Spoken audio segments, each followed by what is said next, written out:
From raging wildfires and floods to unbearable heat, extreme weather events are now an all too common reality in every region of our country. Last year, weather disasters resulted in $145 billion in damages in the U.S., as reported by the National Oceanic and Atmospheric Administration. Throughout 2021, there were 20 separate weather and climate change-related disasters. In addition to the economic cost, these events killed 688 people. Hurricane Ida alone, which was a Category 4 hurricane that made landfall in Louisiana, killed 91 people and resulted in more than $75 billion in damages. Scientists say the increasing prevalence of these extreme events is in part due to climate change. A report released by the UN agency, the World Meteorological Organization, showed that a majority of weather-related events between 2015 and 2017 had human influence in their origins. Out of the 77 disasters occurring in this period, 62 were shown to come significantly from human influence. Looking ahead, as the climate continues to evolve due to global warming, experts expect these extreme events to become even more common. This increase poses not only a direct danger to people, but also a grave threat to the economic health of America. It's not just a health issue. It's not just a social issue. It's all of those things, but it's now also a serious economic issue as well. And I say that because last year alone, the United States had nearly $150 billion worth of damage from climate-related events. Those are storms, wildfires in the west, so many hurricanes in the east, we ran out of names for them, flooding and drought in our nation's heartland. And then just look at nationwide what's happened with this heat wave that we've just struggled from. Nationwide, an estimated 100 million Americans were stuck in 100-degree plus heat, shuttered schools, shuttered businesses, and sent electricity costs soaring as more people had to crank up their air conditioners. So these economic costs of climate change are hitting everyday Americans in every city and every part of this country hard, and we have to do something about it. That's Bob Keefe, the executive director at Environmental Entrepreneurs and the author of the book Climate-Tonomics: Washington, Wall Street, and the Economic Battle to Save Our Planet. He highlights that millions of Americans are already struggling with the effects of more extreme weather. Hurricane season started June 1st, and communities across America, from Louisiana to New York City, are trying to still recover and repair some of the damage from, for instance, Hurricane Ida last year. And now they have to worry about what this current hurricane season is going to bring. Meanwhile, the price of everything from cornflakes to chicken is going up for every American, in part because of the farm losses in the Midwest and in California and other places that bring us our food. More than 2,000 head of cattle literally fell dead on the side of the road. It was amazing and frankly frightening. But 2,000 head of cattle plus in the nation's number 3 cattle state died from heat stroke and from humidity. Now that's going to cost those farmers, but it's going to cost all of us every time we go to the supermarket as well. These changes to our climate are also impacting industries like the insurance sector.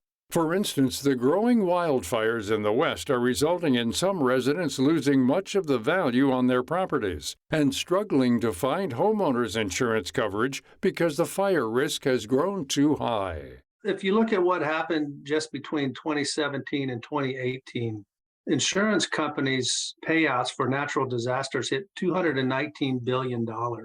It was the high, according to Swiss Re, it's the highest ever in a 2-year period. Those are just specifically from natural disasters. So insurance companies are realizing that climate change comes with an economic cost. For sure, they're feeling it every day. This economic fallout from climate change is also being factored into more agency forecasts than ever before. We're starting to see the economic cost of climate change figure into everything from what companies have to disclose to shareholders, for instance. We're starting to figure it into the cost of our military and other government agencies.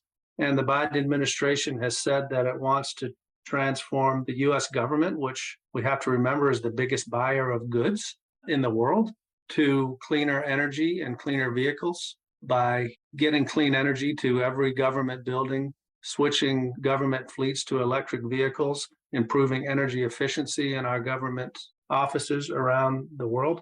And that's a great start. But we need to do a lot more, and we need to do it from a legislative perspective as well. Earlier this year, the White House Office of Management and Budget released an estimate of how global warming would affect the U.S. economy if left unchecked. The calculation? By the end of this century, it would mean that economic output is slashed by 10%, resulting in an annual revenue loss of about $2 trillion. On top of this, government expenditures to pay for relief from these disasters would also balloon.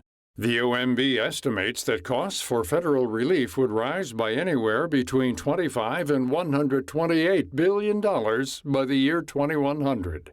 What I mentioned last year alone, according to NOAA, we had $150 billion worth of damage from climate-related disaster. That's huge. That's up nearly 50% from the year before. It's more money than the gross domestic product of more than 15 U.S. states. We can't continue to take $150 billion worth of damage to our economy. And as you mentioned, we're looking at $2 trillion in the near future if we don't do more to act. This has become a pocketbook issue, and it's hitting the pocketbooks of every American. So, how can we avoid the impending financial catastrophe stemming from these events?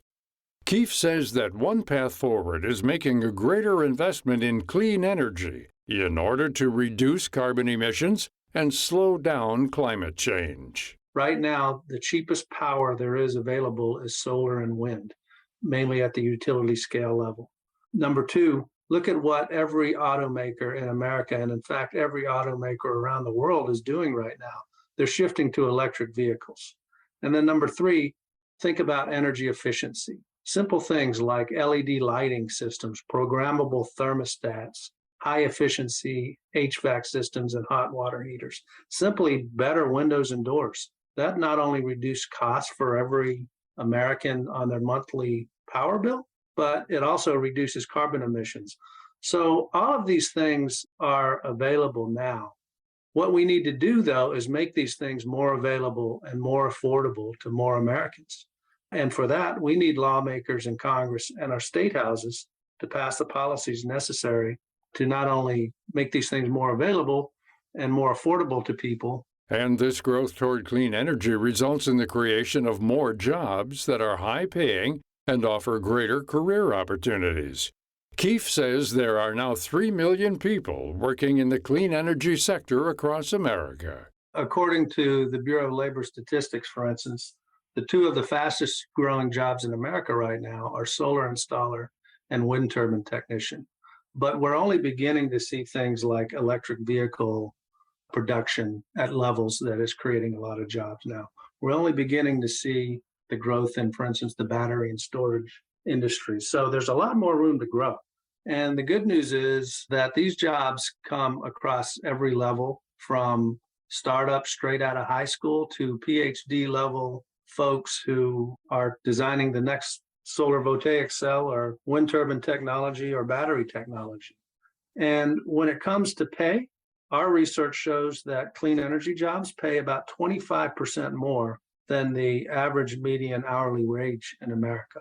For years, people argued that maintaining the short-term economic output of the U.S. was more important than the long-term effects on the environment. But Keefe argues that with today's technology, it's possible to do both. The consequences of patching up these weather disasters as they arise without changing course are dire. Right now, clean energy, clean vehicles, energy efficiency is to the point where those technologies were 15 years or so. They're available, they're important, and they can save our planet.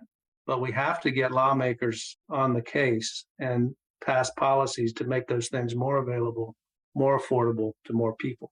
If we sit back and do nothing, we're going to continue to pay the price for that. We're going to pay the price through our pocketbooks, through our health, through our planet, through our lives, through the future for our children.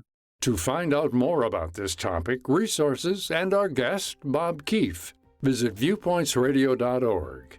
Also check out his book, Climatonomics: Washington, Wall Street, and the Economic Battle to Save Our Planet, now available online and in select bookstores. For more behind the scenes, search Viewpoints Radio on Twitter and Facebook. This segment was written and produced by Amira Zaveri. I'm Gary Price.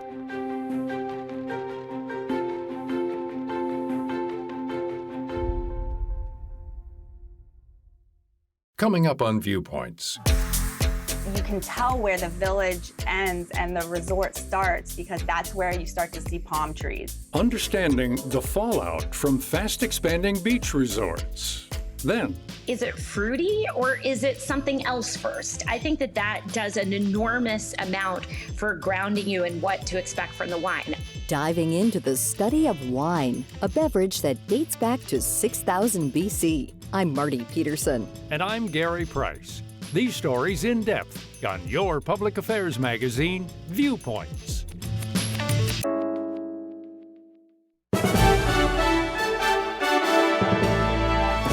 And that's Viewpoints for this week. Follow us on Twitter, Facebook, and Instagram to learn more about upcoming shows and find a library of past programs on Apple Podcasts, Google Play, and Spotify. Plus, you'll always find previous segments and more information about our guests at viewpointsradio.org. Join us again next week for another edition of Viewpoints.